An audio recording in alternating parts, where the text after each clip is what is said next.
자, 안녕하십니까. 평주에서 전해드리는, 오늘은 원래 8시에 IR이나 탐방 갔다 온 회사 소개해드리러 방송을 열었는데 일정이 있어서 좀 늦었습니다.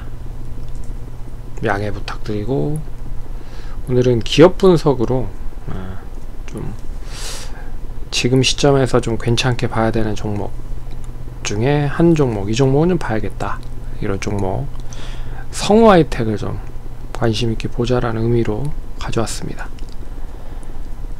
현대차가 이제 GM과 생산협력 수혜를 맺었죠.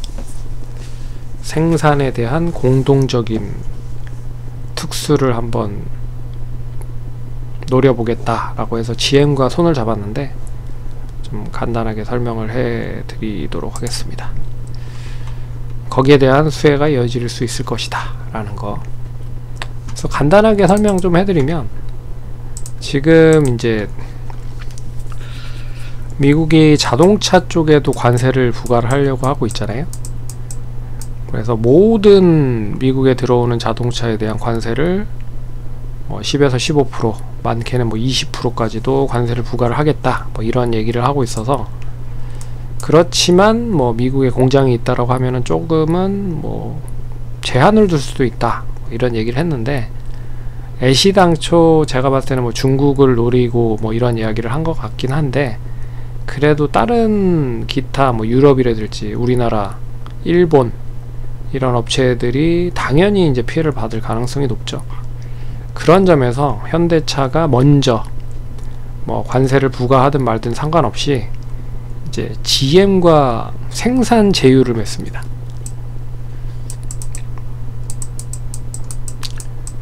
그러니까 GM도 결국에는 이제 현대차는 이제 관세를 최소화하기 위해서 GM 공장을 사용을 하는 거고, 참고로 이제 현대차가 지금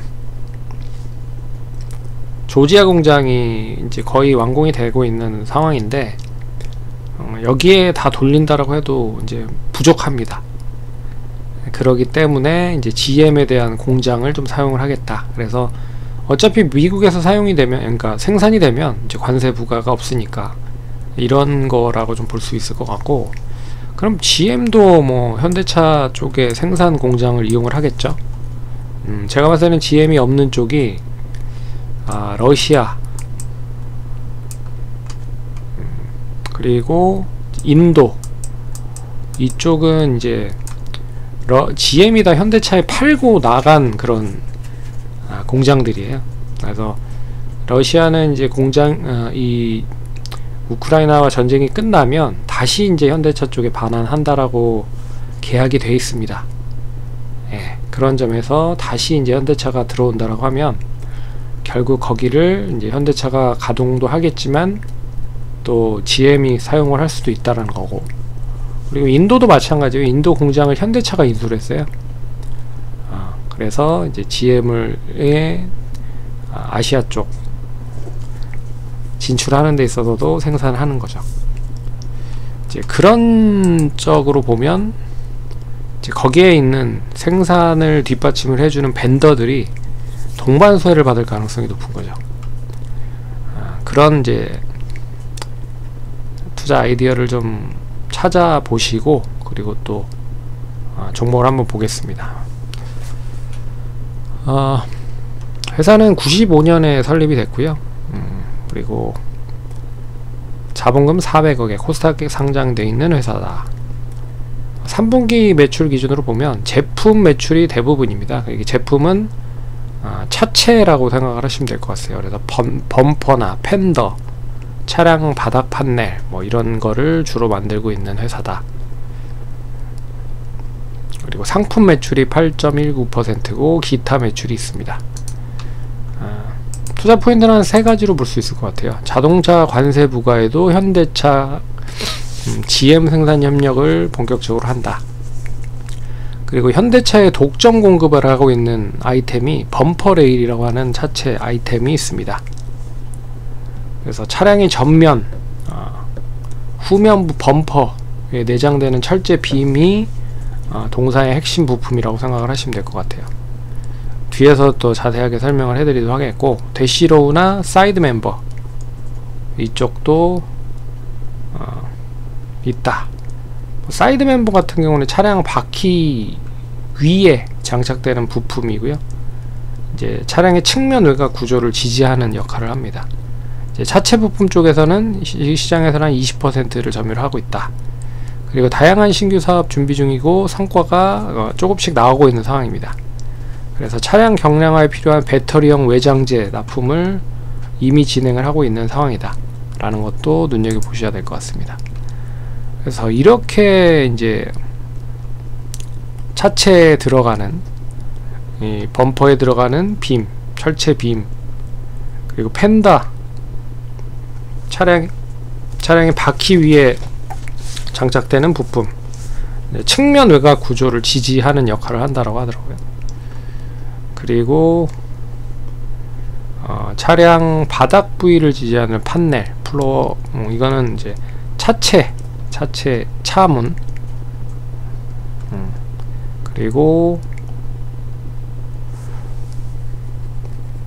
이제 트렁크, 백 쪽 관련된 부분, 그래서 전반적인 차체 관련된 부분의 대부분을 동사가 공급을 하고 있다 라고 생각을 하시면 될 것 같습니다.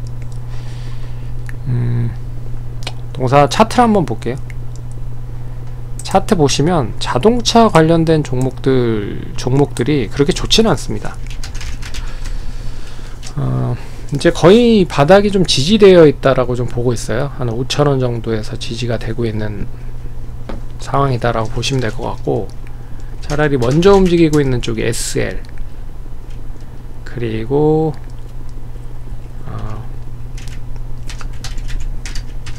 한라 만도, HL 만도,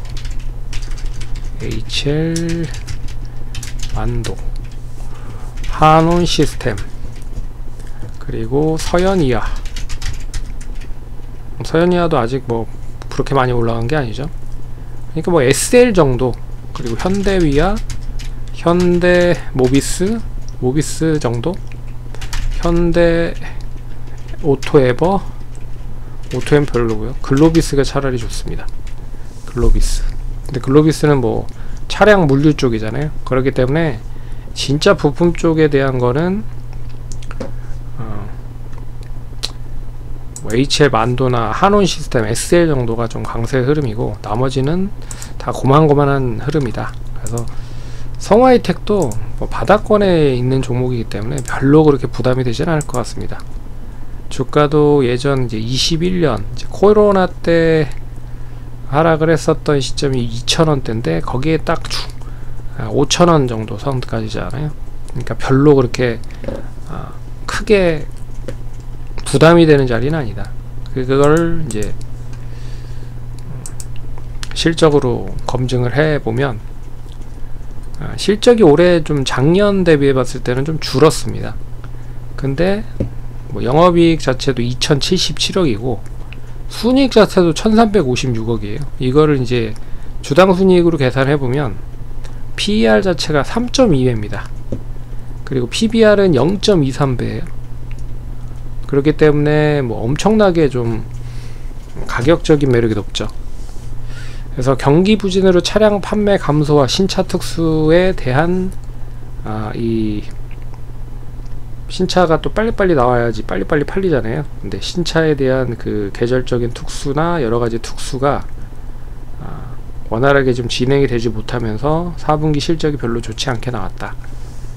하지만 현대차, 기아차의 탄탄한 벤더로 차체 관련된 부품 실적이 계속 꾸준하게 좀 유지되고 있는 것, 그리고 현대차 GM의 생산 관련 협력, 그러면서 동사가 보유하고 있는 공장, 뭐 멕시코 공장도 있긴 하지만 멕시코는 이제 관세가 부과가 될 수도 있기 때문에 차라리 미국이나 인도 공장 뭐 이런 쪽에 조금 더 이제 GM 쪽과의 연계, 직간접적인 수혜가 다 받을 가능성도 높지 않겠느냐 라고 보셔야 될 것 같습니다.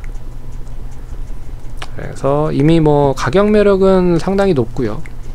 추가적으로 비용적인 측면에서 뭐 철강 가격 상승이라든지 원자재 가격 상승이 뭐 관세 부과로 인해서 얼마만큼 커질지는 모르겠으나 어찌됐든 그게 뭐 폭발적으로 늘어나지 않고서는 올해 정도 수준, 그러니까 작년 정도 수준에 대한 실적이 올해에도 유지가 될 수 있을 것이다. 다만 경기가 좋아진다라고 하면 더 좋아질 거고, 경기가 더 나빠진다라고 하면 이거보다 더 좋지 않겠죠. 작년 실적보다. 그래도 가격 매력은 높다. 그래서 PER 6, 7배 정도 봐도 만원 정도 이상 가야 된다 라고 보고 있습니다. 참고로 지금 가격이 5,000원대죠. 그래서 이거는 왜 이렇게 못 가고 있냐, 실적에 대한 것보다는 제가 봤을 때는 이제 성장성적인 부분이 주가에 아직 반영을 못하고 있다 라는 걸로 보셔야 될 것 같습니다. 왜 그러냐면 요새는 이 뭐 인공지능이다, 뭐 여러가지 뭐 신약 개발이다, 이런 쪽의 종목들이 워낙 많이 올라간 종목들이 많고, 그리고 또 거기에 이제 방구 좀 낀다 하는 종목들이 많이 올라가고 있잖아요. 그러니까 뭐 차체 관련된 뭐 이런 거 만드는 회사들은 별로 메리트가 없습니다. 실적이 아무리 좋다라고 해도. 차라리 뭐 이런 로봇 쪽과 연결되어 있는 뭐 DIC 뭐 이런 종목들이 강하죠. 어찌됐든. 그래서 성화이텍도 관심 있게 보시면 좋을 것 같다 라는 거 참고해서 보시면 좋을 것 같고요. 투자하시는데 참고하시기 바라겠습니다. 감사합니다.